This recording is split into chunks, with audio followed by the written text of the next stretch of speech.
Why avoidants prioritize work, friends, and hobbies over you? Have you ever been in a relationship with someone who seems to love spending time at work, with friends, or diving into hobbies, yet somehow never prioritizes you? If so, you might have been dealing with a classic avoidant partner. At first, it can feel confusing or even insulting. You might wonder, don't they care about me? Why am I not their priority? The truth is, this behavior isn't necessarily a reflection of their feelings for you, but rather a deeply ingrained coping mechanism tied to their attachment style. Avoidant personalities, whether male or female, have an intense need for independence and autonomy. To them, emotional closeness can feel suffocating, unpredictable, or even threatening. Prioritizing work, friends, or hobbies is their way of maintaining a safe emotional distance. It's not about you being less important. It's about them needing to protect themselves from vulnerability. When you watch an avoidant partner throw themselves into their career, it might feel like rejection, but it's often a carefully constructed shield. Their work, achievements, and social life become a buffer zone where emotions are controlled, measurable, and safe. Emotions in a relationship, by contrast, are messy, unpredictable, and uncharted territory. Avoidants aren't rejecting love. They're rejecting the discomfort of intimacy itself. They fear losing control over their emotions, and ironically, this fear often grows in proportion to how much someone else pushes for closeness. So the more you ask for quality time or emotional investment, the more they retreat into the safe spaces of work, hobbies, or social activities. Friends, too, serve a very particular function in an avoidance life. Social circles offer connection, but in a way that is controlled and non-threatening. They can share laughs, experiences, or even vulnerabilities in a group setting, but it's different from being deeply vulnerable in a romantic relationship. In group settings, avoidants can maintain boundaries. They can show charm, sociability, and warmth, yet still remain emotionally untouchable. This is why it often seems like they are more present with others than with you. Hobbies play the same role. Whether it's fitness, gaming, reading, or creative pursuits, these activities are predictable and controllable. They offer a sense of identity outside of the relationship and a space where the avoidant feels competent and in control, instead of being exposed to the raw unpredictability of romantic emotions. But let's be clear, avoiding closeness doesn't mean avoidants don't care. In fact, many avoidants feel affection and attachment deeply, but the problem is how they handle it. Their brains are wired to associate closeness with vulnerability and vulnerability with potential pain. Prioritizing work, friends, or hobbies is not just a distraction, it's a self-soothing mechanism. By immersing themselves in structured, predictable areas of life, they convince themselves that they are safe and independent. This, in their minds, reduces the risk of emotional injury. For someone who fears losing themselves in another person, this is a survival strategy rather than a personal attack.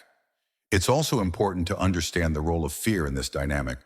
Avoidance fear engulfment, the idea that someone might demand so much of them emotionally that they lose their sense of self.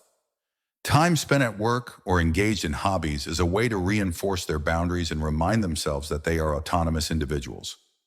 Social engagements serve a similar purpose. They provide connection, yes, but connection on their own terms, which feels less threatening. In essence, avoidants are constantly balancing the need for connection with the need for emotional safety. When you feel pushed aside, it's not because you aren't valuable. It's because their internal radar is on high alert for anything that feels emotionally overwhelming. If you've been struggling with this pattern, it's natural to feel hurt, frustrated, or even rejected.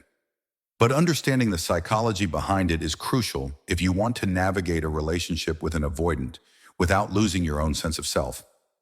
Avoidants are not intentionally trying to make you feel secondary. They're responding to internal anxiety in the only ways they know. Their focus on work, friends, and hobbies is an attempt to regulate their own stress and preserve the illusion of control.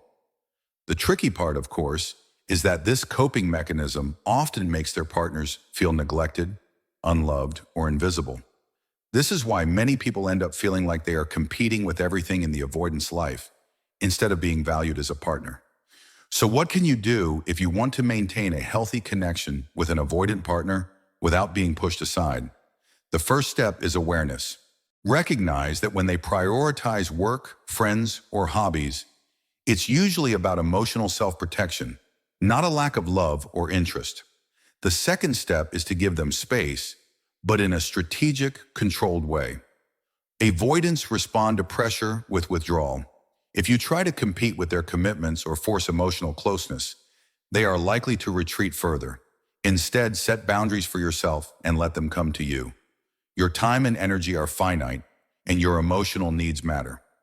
Another key aspect is fostering mutual trust and security. Avoidants often engage in these behaviors because they haven't yet learned that love doesn't have to mean losing themselves. If you can create an environment where they feel safe, respected, and unpressured, they may gradually allow you closer. This doesn't mean constantly chasing them or accommodating their avoidance. It means being steady, calm, and predictable yourself, which paradoxically encourages them to meet you halfway. It's about balance, respecting their independence while also honoring your own need for emotional connection. Interestingly, avoidants often admire partners who can maintain their own lives, passions, and friendships without being clingy. When you pursue your own goals, hobbies, and social life, it communicates a subtle but powerful message. I'm fulfilled, I'm independent, and I'm not waiting anxiously for you to choose me. This counterintuitively can make an avoidant partner more interested in creating time for you because they see you as a whole, confident individual who doesn't rely solely on them for happiness. Avoidants are drawn to people who embody stability and self-possession because it reassures them that closeness won't threaten their autonomy. Of course, there is a limit to this patience. Avoidants are humans too, with their own emotional capacities and limitations. If a relationship consistently leaves you feeling secondary, unseen, or frustrated, it may be a sign that your needs aren't being met. Understanding their psychology helps, but it doesn't mean you have to accept neglect or emotional unavailability. Awareness allows you to make conscious decisions about whether the relationship is nourishing or draining. Sometimes the healthiest move is to step back, maintain boundaries, and invest in people who can meet you halfway. Ultimately, the reason avoidants prioritize work, friends, and hobbies over you is rooted in fear, control, and self-protection. They aren't inherently selfish or uncaring. They are simply wired to defend their independence at almost any emotional cost. When you understand this, it changes the dynamic entirely. You stop taking it personally, you stop chasing, and you begin to see the relationship through a lens of clarity. You realize that love in avoidant relationships isn't about constant presence or overt prioritization. It's about a subtle dance of trust, space, and measured intimacy. And when approached with awareness, patience, and self-respect, you can cultivate a connection where both partners feel safe, valued, and free, rather than anxious, neglected, or overwhelmed.